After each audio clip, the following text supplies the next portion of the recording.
दोस्तों नमस्कार। गीता मिश्रा के सभी चैनल वालों को प्यार भरा नमस्कार। तो गीता जी आप लोग को एक बधाई गीत सुनाने जा रही हैं, आप लोग सुनिए। गीता जी का बधाई आप लोगों को अच्छा लगे तो लाइक सब्सक्राइब करना नहीं भूलना। तो आप लोग सुनिए, गीता जी सुनाने जा रही हैं।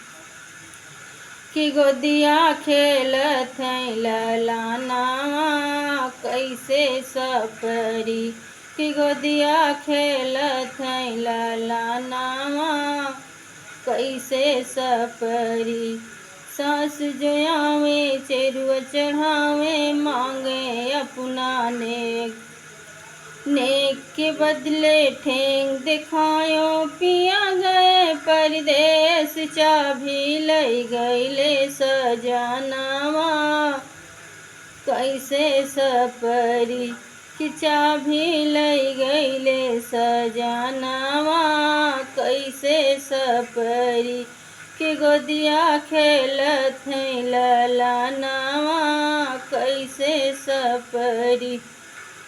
जिज जोया में पिपरी पिसा में मांगे अपना नेक, नेक के बदले ठेंग दिखाइबे पिया गए परदेस चाभी लई गईले सजनावा कैसे सपरी।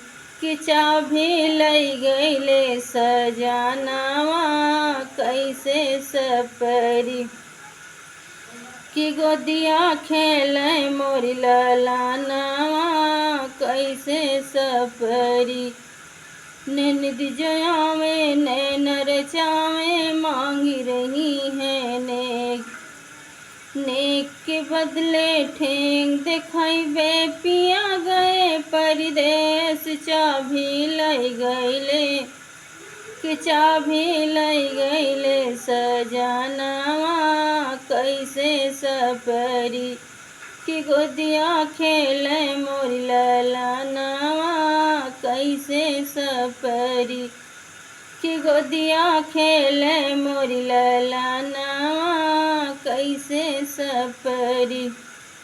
देवर भी आए बंसी बजाए मांगे अपना नेक, नेक के बदले ठेंग दिखाइबे पिया गए परदेस चाभी लई गईले सजनावा कैसे सपरी।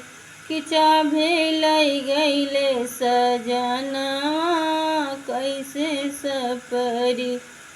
कि गोदिया खेले मोरी ललानावा कैसे सपरी। दोस्तों नमस्कार, अगले ही वीडियो में फिर मिलेंगे।